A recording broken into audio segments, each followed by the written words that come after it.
नमस्कार।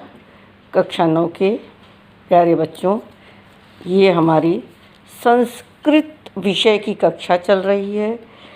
इसमें हम लोग संस्कृत के पदखंड के रामस्य पितृभक्ति नामक पाठ का अध्ययन कर रहे हैं। इसमें कुछ श्लोक हम लोग पहले पढ़ चुके हैं, अब उसी क्रम में आगे बढ़ते हैं। बच्चों, ये हम आपको बार बार बता रहे हैं इस श्लोक में क्या कहा गया। इसमें राजा दशरथ के द्वारा पूर्व में यानी कभी पहले ही कैकेयी को 2 वरदान देने का वचन दिया गया था।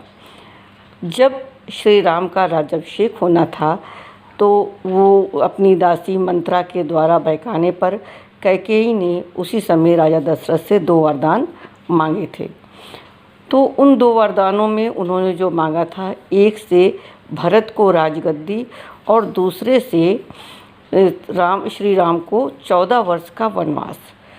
इससे राजा दशरथ बहुत दुखी हुए। जब उन्हें श्री राम को वनवास देना था तो वो श्री राम को बुला करके अपने वचन कहना चाहते थे, लेकिन दुख होने के कारण इतने ज़्यादा वो दुखी थे कि अपनी बात नहीं कह पाए। ऐसे समय में कैकेयी राजा दशरथ से के पुत्र श्री राम से किस तरह से वार्तालाप कर रही हैं, इसका इसमें वर्णन किया गया है।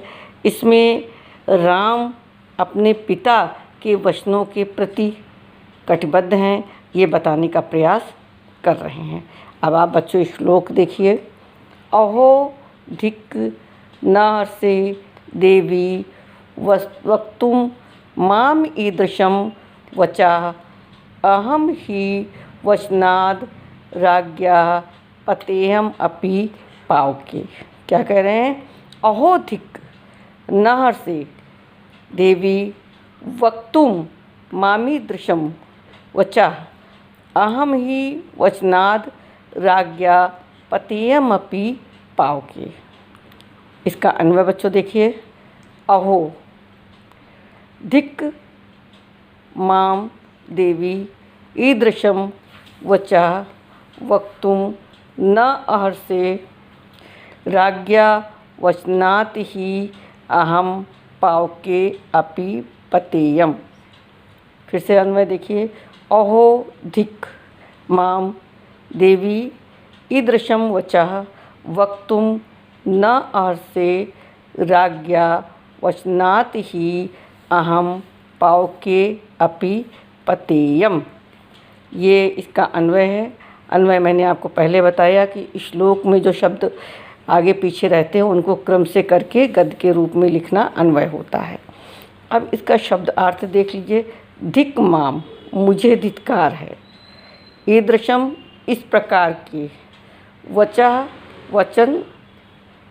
अर्हसे, उचित या योग्य है।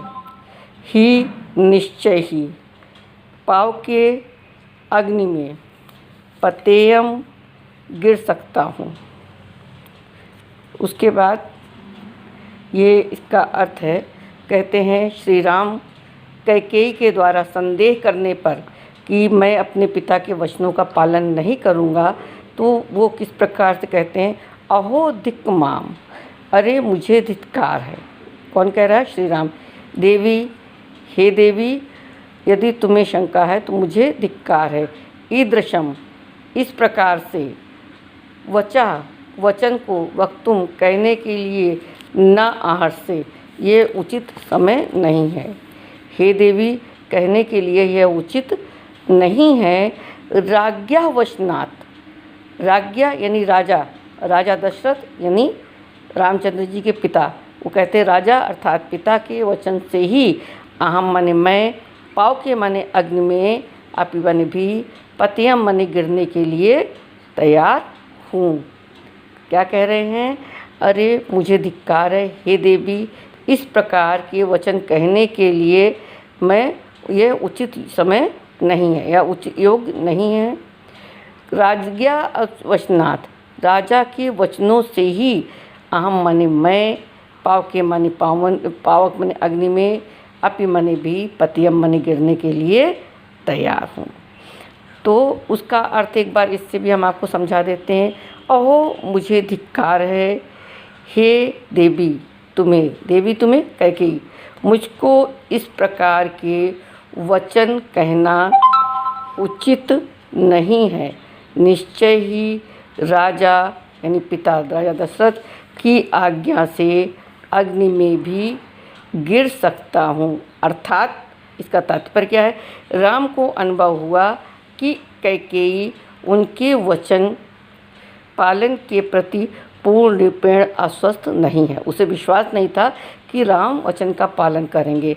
तब उन्होंने यानी श्री राम ने उन्हें अर्थात कैकेयी को विश्वास दिलाने के लिए कहा कि यदि पिता की आज्ञा उनके यानी राम के लिए प्राणघातक भी होगी तब भी वे उसे पूर्ण करने के लिए वचनबद्ध हैं।